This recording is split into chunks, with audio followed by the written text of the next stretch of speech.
One of the common fires we respond to is attic fires.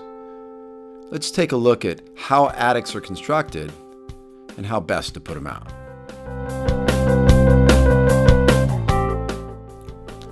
Fires in attics are common throughout the country.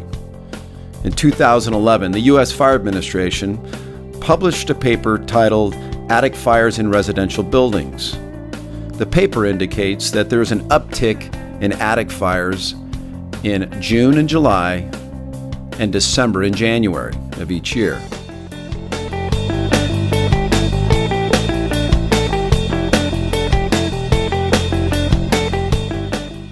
Now, before we fight an attic fire, it's important we understand how attics are designed. Attics are designed to allow for the continuous flow of air, helping to reduce heat and moisture buildup in the attic space.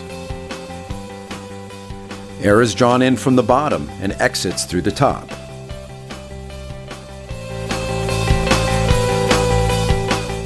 Now let's look at construction features that allow ventilation to occur. Air can be drawn in through a soffit or an eave vent. Here's a few examples of some typical eave and soffit vents.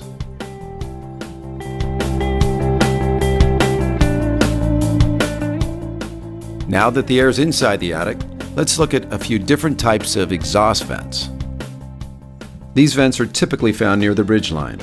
They consist of the whirlybird type vent, a static vent, a dormer vent, a ridge vent, and a gable end vent.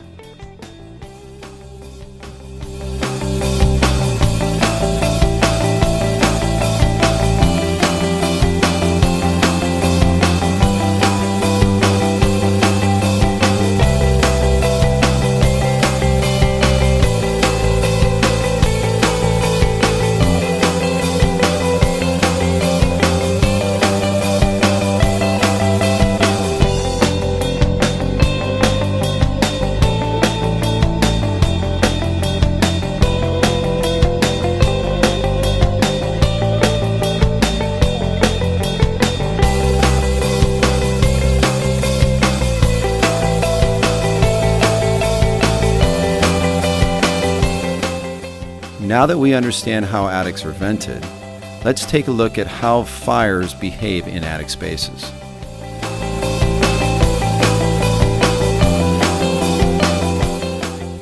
Once a fire gets started in an attic, it has plenty of heat, plenty of fuel, but typically has limited air. It's all about the oxygen. A fire cannot survive without oxygen. Let's look at the candle. The candle burns. You take a jar, put it over the top of the candle. It consumes the air in that space. Once it's consumed that oxygen, it goes out. Same thing with the food on the stove. You put the lid on, the fire goes out. We've all had experience starting a campfire. To get the kindling going, the more air you give it, the bigger the fire gets. This is similar to how attic fires behave. The more air that's introduced into the attic space, the larger the fire.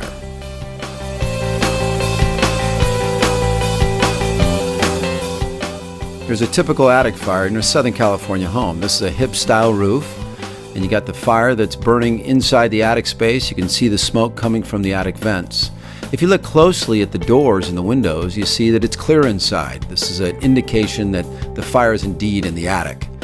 In this case, it's ventilation limited, oxygen deprived, but it is continuing to burn. How do we fight it?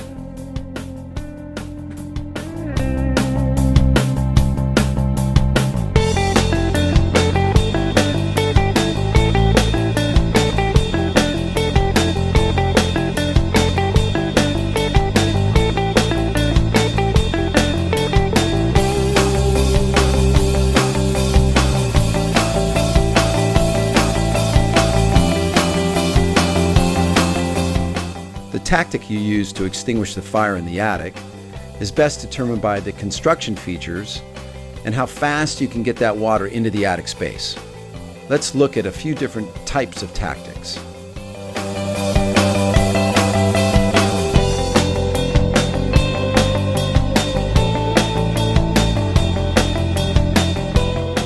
One tactic is to direct a hose stream through the eaves or soffits. This may require pulling the soffit vents or removing the rafter blocks. UL tests have found this tactic to be effective in cooling the attic space as the water travels up the rafter bays and banks off the ridge, creating a sprinkler effect.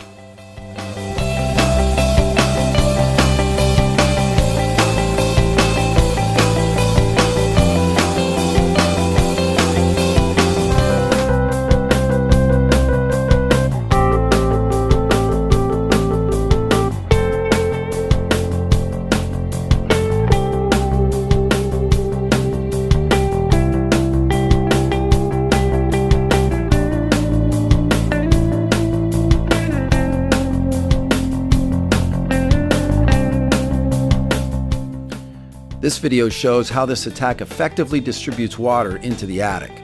There is no fire in this demonstration. The water stream enters the eave line and travels up the rafter bay and eventually breaks up when it hits the ridge. Notice the amount of water coming from the ceiling in the rooms and on the opposite side of the house. In the attic, you would see water hitting the surface of the structural members and cooling the environment.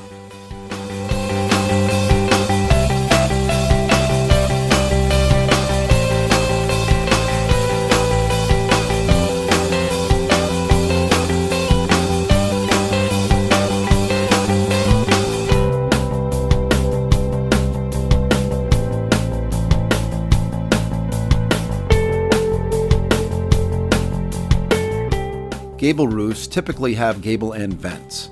They come in all shapes and sizes, and some are designed in such a way where directing a hose stream through them may be difficult. In some cases, firefighters may have to remove the vent to create an unobstructed access point where water can be directed into the attic.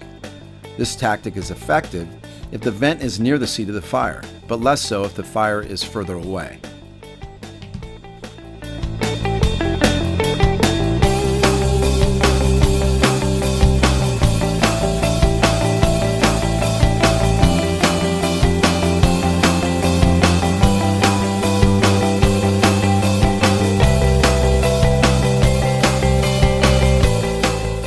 If exterior vents are difficult to access and it is safe to position firefighters inside the structure, directing your hose stream through a small hole in the ceiling may be your best option. Prior to using this tactic, it is important to assess the structural stability of the ceiling and roof. Once you know it is safe to operate under the attic fire, you're ready to begin firefighting. Here's how it's done. Evaluate smoke conditions and use the thermal imager to locate the fire. Make a small opening in the ceiling where the hose stream can be directed for the most effective cooling from the safest location. Do not position crews directly under the fire. Move the nozzle around to wet as many surfaces as possible. Remember to keep the hole small to take advantage of the ventilation-limited environment. The less oxygen the fire receives, the better firefighter you are.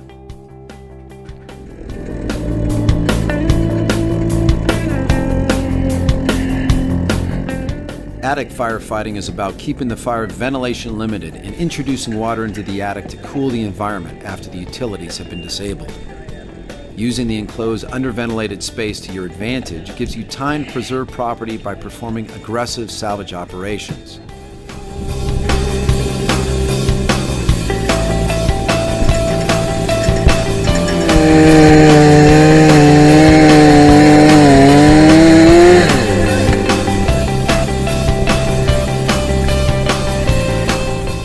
Ventilation that comes before water application results in a larger fire that is more dangerous for firefighters to extinguish.